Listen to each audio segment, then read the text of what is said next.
நீங்கள் பார்த்து ரசித்துக் கொண்டிருப்பது பந்தல் மீடியா இந்தியா தொலைக்காட்சி.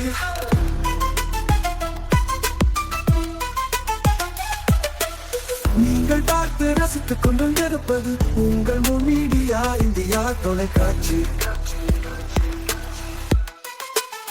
நீங்கள் பார்த்து ரசித்துக் கொண்டிருப்பது உங்கள் மீடியா இந்தியா தொலைக்காட்சி. நீங்கள் பார்த்து ரசித்துக் கொண்டிருப்பது உங்கள் மீடியா இந்தியா தொலைக்காட்சி.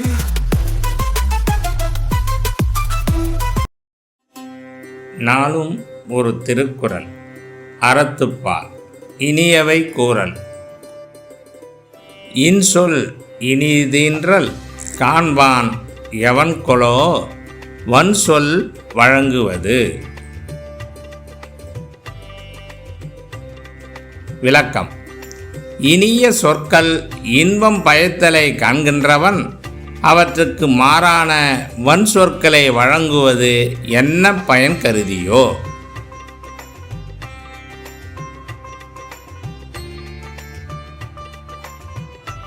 வணக்கம். மூன் மீடியா செய்திகள். இன்றைய தலைப்புச் செய்திகள்.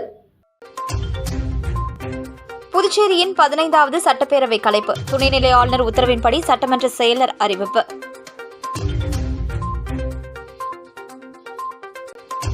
சட்டமன்ற தேர்தல் தோல்வி. தலைவர் பதவியில் இருந்து வைத்தியலிங்கத்தை மாற்றக் கோரி காங்கிரஸ் கட்சியினர் போராட்டம். மும்மொழி கொள்கைக்கு எதிர்ப்பு. மத்திய அரசை கண்டித்து புதுச்சேரியில் விசிக போராட்டம். இனி விரிவான செய்திகள். புதுச்சேரியில் நடைபெற்ற சட்டமன்ற தேர்தலில் காங்கிரஸ் கட்சியின் தோல்விக்கு மாநில தலைவர் வைத்தியலிங்கத்தின் தவறான அணுகுமுறையே காரணம் எனவும், எனவே அவரை மாநில தலைவர் பதவியிலிருந்து நீக்க கோரி காங்கிரஸ் நிர்வாகிகள் கட்சி அலுவலகம் முன்பு போராட்டத்தில் ஈடுபட்டதால் பரபரப்பு ஏற்பட்டது. புதுச்சேரியில் நடந்து முடிந்த சட்டமன்ற தேர்தலில் 22 இடங்களில் போட்டியிட்ட காங்கிரஸ் கட்சி ஒரே தொகுதியில் மட்டும் வெற்றி பெற்றுள்ளது. இது புதுச்சேரி காங்கிரஸ் நிர்வாகிகளுக்கிடையே அதிருப்தியை ஏற்படுத்தியுள்ளது. இதற்கு காங்கிரஸ் தலைவர் வைத்தியலிங்கத்தின் செயல்பாடுகளே காரணம் என அவர்கள் குற்றம் சாட்டினர். இந்த நிலையில் காங்கிரஸ் கட்சியின் 30க்கும் மேற்பட்ட முக்கிய நிர்வாகிகள் கட்சி அலுவலகம் முன்பு திரண்டு வைத்தியலிங்கத்தை பதவி நீக்கம் செய்ய கோரி ஆர்ப்பாட்டத்தில் ஈடுபட்டனர். தொடர்ந்து கட்சி அலுவலகத்தில் மாநில செயலாளர் சரவணன் உள்ளிட்ட நிர்வாகிகள் கூட்டாக செய்தியாளர்களை சந்தித்தனர். அப்பொழுது பேசிய அவர்கள், நடந்து முடிந்த தேர்தலில் காங்கிரஸ் கட்சி மிக பெரும் இழப்பை ஏற்பட்டுள்ளது. இழப்பிற்கு முக்கிய காரணமாக இருந்த காங்கிரஸ் கட்சி தலைவர் வைத்தியலிங்கம் ராஜினாமா செய்ய வேண்டும். 2023ஆம் ஆண்டு கட்சித் தலைவராக பொறுப்பேற்றதில் இருந்து தேர்தல் முடியும் வரை காங்கிரஸ் கட்சி சார்பில் சரியான வேட்பாளரை நிறுத்த முயற்சி செய்யவில்லை. கூட்டணி கட்சியான திமுக காங்கிரஸ் கட்சியை ஓடாத வண்டி என்று சொன்னார்கள். இந்த வண்டியில் நாங்கள் ஏறமாட்டோம் என்று சொன்னார்கள். ஆனால் இதற்கு கட்சித் தலைவர் எதிர்ப்பு தெரிவித்து எந்த அறிக்கையும் தரவில்லை. 16 தொகுதி காங்கிரசிற்கும் 14 தொகுதி திமுகவிற்கும் நிற்க முடிவு செய்தனர். ஆனால் நேர்மாறாக கூடுதலாக 6 பேரையும் ஏபி ஃபார்ம் கொடுத்து நிற்க வைத்து அதில் 2 பேரை வாபஸ் பெற வைத்தவர் தான் வைத்தியலிங்கம். தேஜா கூட்டணியை எதிர்த்து வாக்களித்த மக்கள் தயாராக இருந்தனர். இந்த சூழலை பயன்படுத்தி கொள்ளாமல் கூட்டணிக்குள் குழப்பத்தை ஏற்படுத்தி எல்லா வேலைகளையும் வைத்தியலிங்கம் மறைமுகமாக செய்து முடித்துவிட்டார். தேர்தலில் வைத்தியலிங்கம் போட்டியிட முடிவு எடுத்த பொழுது தட்டாஞ்சாவடியில் நிற்க வேண்டாம் என சொன்னோம். ஆனால் அவர் கேட்கவில்லை. இன்றைக்கு அவர் டெபாசிட் இழந்துவிட்டார். கட்சி நிர்வாகிகள் கடந்த ஒரு ஆண்டாக வைத்தியலிங்கத்திடமும் மேலிட பொறுப்பாளர் கிரிஷ் சோடாங்கரிடமும் 30 தொகுதியில் தனித்து நிற்க வேண்டும், இல்லாவிட்டால் தாவேகாவிடம் கூட்டணி செல்ல வேண்டும் என வலியுறுத்தினோம். 10 தொகுதி தாவேகாவிற்கும் 20 தொகுதி காங்கிரசுக்கும் நிற்கலாம் என்று சொன்னோம். இதனை வைத்தியலிங்கம் ஏற்கவில்லை. இதேபோல கட்சியினரின் ஆலோசனையை கேட்காமல் பல்வேறு முடிவுகளை அவர் தன்னிச்சையாக எடுத்ததன் காரணமாகவே தேர்தலில் கட்சி படுதோல்வி சந்தித்துள்ளது. ஆகவே மாநில தலைவர் பதவியிலிருந்து வைத்தியலிங்கத்தை நீக்க வேண்டும் எனவும், இது தொடர்பாக டெல்லிக்கு சென்று ராகுலை சந்தித்து அவர் மீது புகார் கொடுக்க உள்ளதாகவும் அவர்கள் தெரிவித்தனர். புதுச்சேரியில் இந்தி திணிப்பு மற்றும் மும்மொழி கொள்கைக்கு எதிராக விடுதலை சிறுத்தைகள் கட்சி சார்பில் நடைபெற்ற கண்டன ஆர்ப்பாட்டத்தில் விசிக எம்பி ரவிக்குமார் மற்றும் 300க்கும் மேற்பட்டோர் கலந்து கொண்டு மத்திய அரசை கண்டித்து கண்டன கோஷங்களை எழுப்பினர். தமிழகத்தில் தாவேகா ஆட்சி அமைக்க மதசார்பற்ற கட்சிகளிடம் ஆதரவு கோரியுள்ளதாகவும், விடுதலை சிறுத்தைகள் கட்சி அதற்குரிய கடிதம் வந்துள்ளதாகவும், இதுகுறித்து விசிக தலைவர் திருமாவளவன் ஒரு முடிவை எடுப்பார் என விசிக பொதுச் செயலாளரும் பாராளுமன்ற உறுப்பினருமான ரவிக்குமார் தெரிவித்துள்ளார். புதுச்சேரியில் இந்தி திணிப்பு மற்றும் மும்மொழி கொள்கைக்கு எதிராக விடுதலை சிறுத்தைகள் கட்சி சார்பில் மாபெரும் கண்டன ஆர்ப்பாட்டம் அண்ணா சாலை அருகே நடைபெற்றது. இந்த ஆர்ப்பாட்டத்திற்கு விசிக முதன்மை செயலாளர் அரிமா தமிழன் தலைமை தாங்கினார். இதில் சிறப்பு விருந்தினராக நாடாளுமன்ற உறுப்பினரும் விசிக பொதுச் செயலாளருமான ரவிக்குமார் கலந்து கொண்டு கண்டன கோஷங்களை எழுப்பினார். இந்த ஆர்ப்பாட்டத்தில் சுமார் 300க்கும் மேற்பட்டோர் விசிகவினர் கலந்து கொண்டு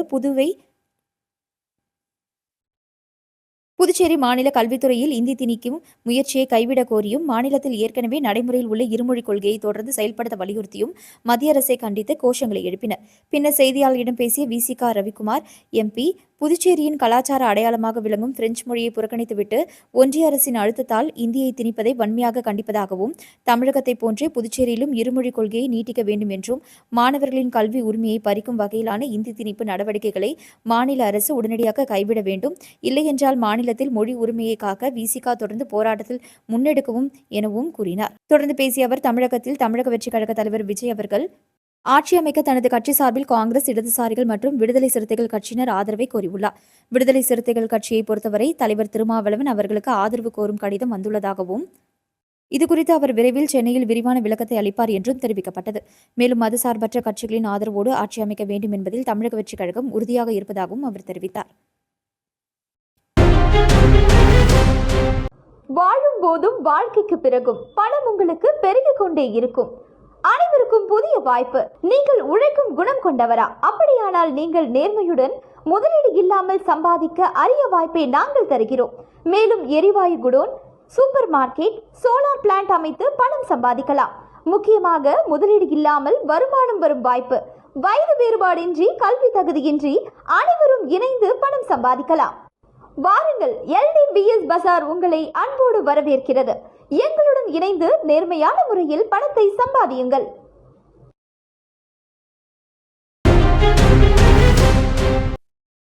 மடுகரை கூத்தாண்டவர் ஆலயத்தில் சித்திரை தேரோட்ட விழாவில் திரளான பக்தர்கள் கலந்து கொண்டு தேரை வடம் பிடித்து இழுத்தனர். புதுவை மாநிலம் அருகே உள்ள மடுகரை திரௌபதி அம்மன் கூத்தாண்டவர் ஆலயத்தில் நடைபெற்ற சித்திரை மாத தேரோட்டத்தில் திரளான பக்தர்கள் பங்கேற்று தேரை வடம் பிடித்து இழுத்தனர். சித்திரை மாதம் 8ஆம் தேதி கொடியேற்றத்துடன் திருவிழா தொடங்கியது. தொடர்ந்து பிடாரியம்மன் மற்றும் மாரியம்மனுக்கு சாகை வார்த்தல் நிகழ்ச்சி நடைபெற்றது. மாலை ஊரணி பொங்கல் வைக்கப்பட்டது. பின்னர் பகாசுரனுக்கு சோறு போடும் நிகழ்வு நடைபெற்றது. அர்ஜுனன், திரௌபதி அம்மன் திருக்கல்யாணம் மற்றும் ஸ்ரீ கூத்தாண்டவர் திருக்கல்யாணம் நடைபெற்றது. புதுவை மற்றும் தமிழக பகுதியில் இருந்து ஏராளமான திருநங்கைகள் பங்கேற்று பூசாரி கையில் தாலி வாங்கி கட்டிக்கொண்டனர். இரவு கிருஷ்ணன், அர்ஜுனன், திரௌபதி அம்மன், கூத்தாண்டவர், மாரியம்மன், பிடாரியம்மன் சிறப்பு அலங்காரத்தில் ஜோடிக்கப்பட்ட வீதியுலா நடைபெற்றது. தொடர்ந்து மனிதன் மார்பு மீது மஞ்சத்தூள் இடித்தல், தாலி கட்டுதல் ஆகிய நடைபெற்றது. விழாவின் முக்கிய நிகழ்வாக காலை 7 மணிக்கு கூத்தாண்டவர் தேரோட்டம் சிறப்பான முறையில் நடைபெற்றது. தேரோட்ட விழாவில் துணை சபாநாயகர் ராஜ்வேலு மற்றும் விழா குழு தலைவர் தனபூபதி உள்ளிட்ட திரளான பக்தர்கள் பங்கேற்று தேரை வடம் பிடித்து இழுத்தனர். தேரானது மாடவீதி வழியாக செல்லும் பொழுது விவசாய நிலத்தில் விளைவிக்கப்பட்ட காய்கறிகள், பழங்கள் மற்றும் சில்லறை நாணயங்களை ஆகியவற்றை கூத்தாண்டவர் மீது வீசி கொள்ளைவிட்டனர். பின்னர் தேரானது மாலை தேரடி திரும்பியது. தொடர்ந்து வெள்ளிக்கிழமை மாலை தீமிதி திருவிழா நடைபெற உள்ளது.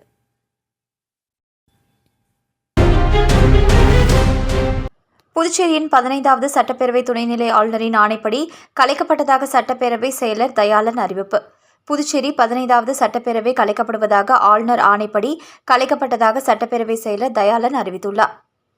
சட்டப்பேரவை கலைக்கப்பட்டதற்கான அதிகாரப்பூர்வ அறிவிப்பில் மே 5ஆம் தேதியுடன் சட்டப்பேரவையின் பதவிக்காலம் முடிவடைந்த நிலையில் கலைக்கப்படுவதாக சட்டப்பேரவை செயலர் தயாளன் அறிவிப்பை வெளியிட்டுள்ளார். இந்த உத்தரவு ஆளுநரின் உத்தரவு மே 5ஆம் தேதி முதல் அமலுக்கு வந்துள்ளதாக ஆளுநர் மாளிகையின் தரப்பில் தெரிவிக்கப்பட்டுள்ளது. புதுச்சேரி சட்டப்பேரவை தேர்தல் முடிவுகள் திங்கட்கிழமை வெளியானது. இதில் NR காங்கிரஸ் 12 தொகுதிகளில் வெற்றி பெற்றுள்ளது. கூட்டணி கட்சியான பாஜக 4, அதிமுக 1, லாஜக 1 என அபார வெற்றியை பெற்றுள்ளது. ஆளும் கூட்டணி கட்சியான NDA கூட்டணி 18 தொகுதிகளில் வெற்றி பெற்றது. இந்த நிலையில் புதிய சட்டமன்றம் அமைய உள்ளதால் முந்தைய சட்டமன்றத்தின் பதவிக்காலம் முடிவடைந்த நிலையில் சட்டமன்றம் கலைக்கப்பட்டதாக அறிவிக்கப்பட்டுள்ளது. இனி புதிய அமைச்சரவை பதவியேற்று புதிய சட்டமன்றம் அமையும். வாழும் போதும் வாழ்க்கைக்கு பிறகும் பணம் உங்களுக்கு பெருகிக் கொண்டே இருக்கும். அனைவருக்கும் புதிய வாய்ப்பு. நீங்கள் உழைக்கும் குணம் கொண்டவரா? அப்படியானால் நீங்கள் நேர்மையுடன் முதலீடு இல்லாமல் சம்பாதிக்க அரிய வாய்ப்பை நாங்கள் தருகிறோம். மேலும் எரிவாயு godown, super market, solar plant அமைத்து பணம் சம்பாதிக்கலாம். முக்கியமாக முதலீடு இல்லாமல் வருமானம் வரும் வாய்ப்பு. வயது வேறுபாடின்றி, கல்வி தகுதியின்றி அனைவரும் இணைந்து பணம் சம்பாதிக்கலாம். வாருங்கள், LDBS பஜார் உங்களை அன்போடு வரவேற்கிறது. எங்களுடன் இணைந்து நேர்மையான முறையில் பணத்தை சம்பாதியுங்கள்.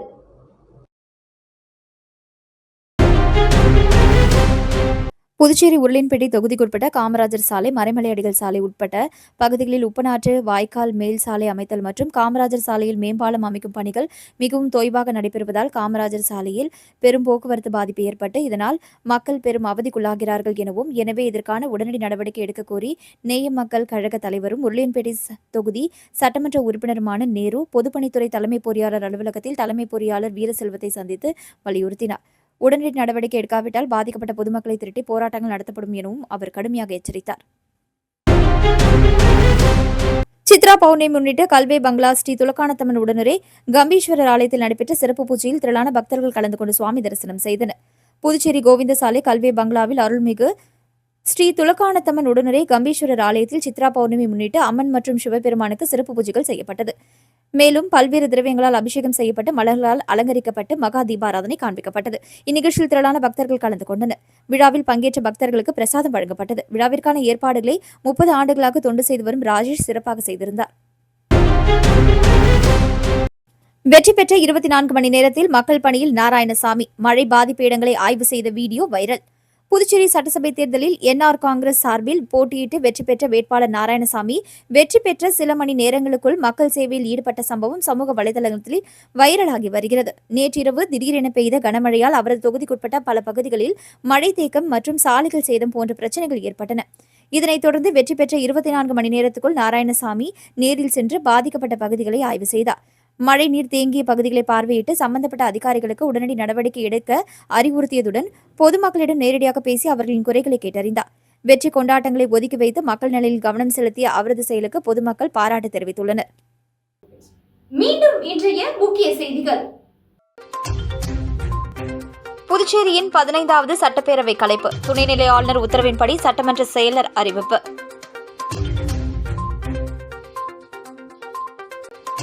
சட்டமன்ற தேர்தல் தோல்வி. தலைவர் பதவியில் இருந்து வைத்தியலிங்கத்தை மாற்றக் கோரி காங்கிரஸ் கட்சியினர் போராட்டம். மும்மொழி கொள்கைக்கு எதிர்ப்பு. மத்திய அரசை கண்டித்து புதுச்சேரியில் விசிக போராட்டம்.